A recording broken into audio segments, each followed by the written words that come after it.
I'm MainTain9, man. I just hopped off the porch with Dirty Glove Bastard. Let's get it. Mr. Stand on Business, the Glock, the first and the only witness. You know that backpack fuel rat cutting through like it's killing season. All right, we got MainTain9 jumping off the porch with us today. What's good with you? How you feeling, gang? Good. Chilling. How you feeling? Feeling good. For sure, man. It's a pleasure to have you here with us, man. So tell us what you out here working on in Atlanta. Shit, I got a show tomorrow at this festival shit. You know, that's mainly what I'm out here for. Straight up. So for those who wouldn't know, how would you describe life in Lumberton, North Carolina? I mean, shit, for me, it wasn't really hard growing up, but you know, you had your little struggles here and there, but my mom always made sure me and my big brother was straight, you know, so straight. For sure. How would you describe your childhood coming up?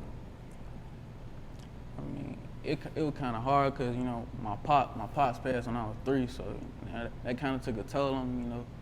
It still fucked with me time to time, but I know how to handle it better. But other than that, my childhood was straight, you know, got what I wanted, you know. Straight up? Yeah. How traumatic was it to see, like, your father pass away at age 3? I mean, I ain't really know him like that, you know, I only know what I hear from certain people, so I go off based off that. How would you say it affected your upbringing? Hard, you know, real hard, you know. So how would you say you jumped off the porch, or when would you say you jumped off the porch? I mean, I ain't gonna really say I jumped off the porch because, you know, I always been myself. I ain't never, you know, been the type to follow no crowd or nothing like that. I always have my own mind, you know. But I've been around type shit like that. Yeah. You know, with other people, you know, I grew up with. You was into sports before you into the music, so how was that playing ball? I mean, it was straight, you know. I want to be like an NBA player. Yeah. Yeah. Who was one of your favorite players?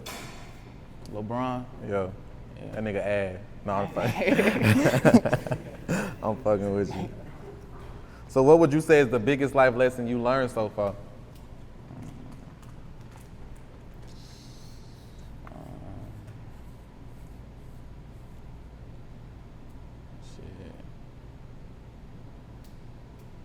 Do what you gotta do, really. You know.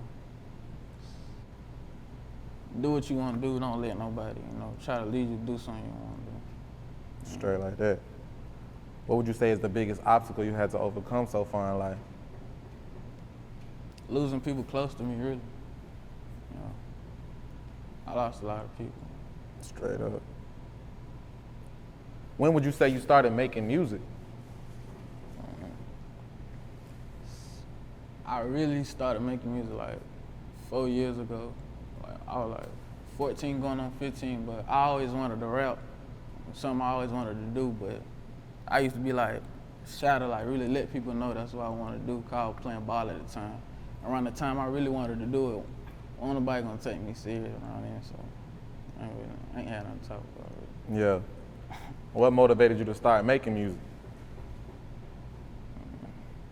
I felt like I could release my pain more through that than playing basketball, so that's really.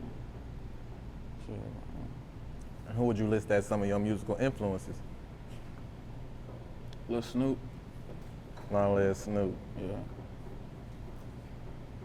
That's it, just Snoop? Really, I mean, I listen to a lot of people, like Dirt, my favorite rapper. But like, really inspiring me, I say Lil Snoop. Yeah.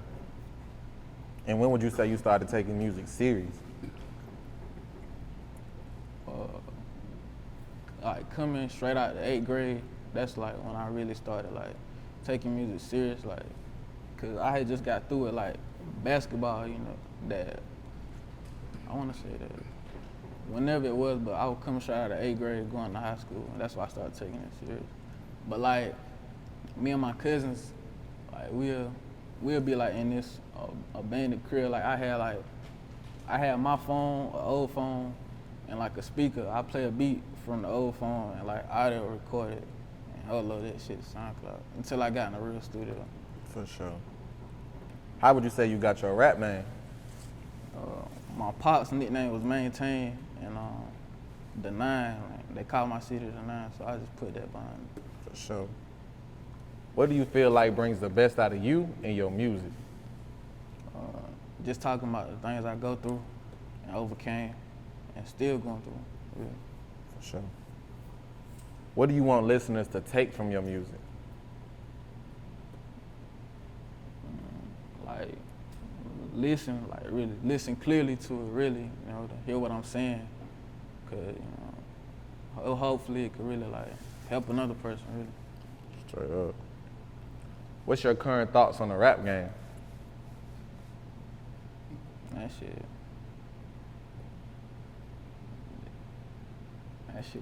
shit gay. Why you feel that way? Cause like, I don't know, it's like, the industry, like, that shit fake, like, I don't know. You just not I fucking wasn't with signed to it. nobody. You won't sign to nobody. You just not fucking with the industry, the politics and all that shit. I feel that. What would you say is the biggest risk you took for your career that paid off? Like, overcoming, like, being shy and shit. That's something I had to overcome to, like, really get to where I'm at right now. And what would you say was the biggest sacrifice you had to make for you to be successful?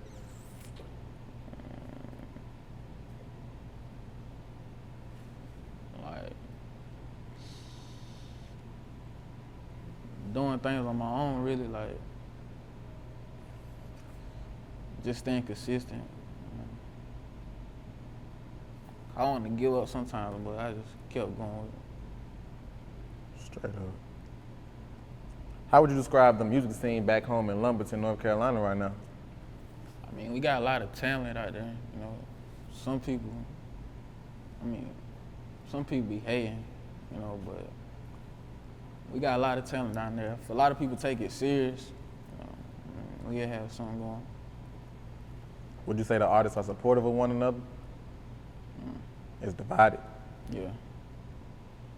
Why do you think people overlook the talent coming out of Lumberton? That shit like a trap, really. Like, you really gotta get out of Lumberton to really be able to like grow with your music, you know, start doing stuff to like to get out of there, cause you really stay down there. Ain't really nothing. You can't really make nothing happen. For sure. What can you tell us about your new project, Forever9? Shit hard. You know? I put my all into it, you know. I did that, then I did a deluxe to it that just dropped like 2 weeks ago. Yeah. You know, 16 songs on it. What would you say is your personal favorite from the project? I got a lot of favorites on there. Really all of them, really. I like all of them. It's hard. How did you end up leaking with Powerhouse Music Group? That's like, he grew up with my brother now, so I know him for a long time, and we just been tight for a little minute, and like a few weeks ago, I signed some papers for him. So it's official tissue? Yeah. For sure. Well, tell them folks give you a chain, man. My boy said he need a chain, man. It's coming soon, real soon. Talk to us about your grind as an independent artist. I mean, it ain't easy like being an independent artist, cause you know, at first I really like doing everything myself until I started like getting help from like my brothers and him. I got him with me now, so we've been working hard these past couple weeks. It's over with now. Yeah. For shit show. What would you say is the biggest challenge that comes along with being an independent artist?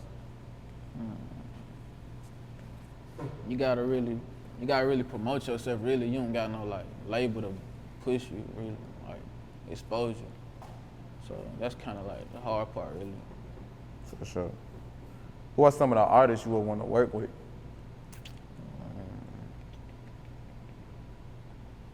Lil Bree, Big Mally, this dude named Meech from Charlotte, and a few more other people. I don't really be too big on collaborating, but if it come, it come. Yeah. I feel that. What's some of the goals you have set for your career? keep going really, and just really keep going, staying consistent, and just keep grinding, and make sure my family's straight. For sure. What else you working on right now? I've been doing shows lately, and recording music. I ain't really focusing on dropping no music right now, cause I just dropped the deluxe. So I'm gonna keep pushing that, and hopefully I'll drop something real soon, but not right now though. Any last words and shout outs? Long Live Rambo. Follow me on IG, Twitter, at it's MainTain9, everything. For sure. MainTain9, we appreciate you having me today, gang. Appreciate you. For sure. Mr. Stand on Business, the Glock, the first and the only witness. You know that backpack fuel rat, cutting through like it's killing season. A millions filled with rats and they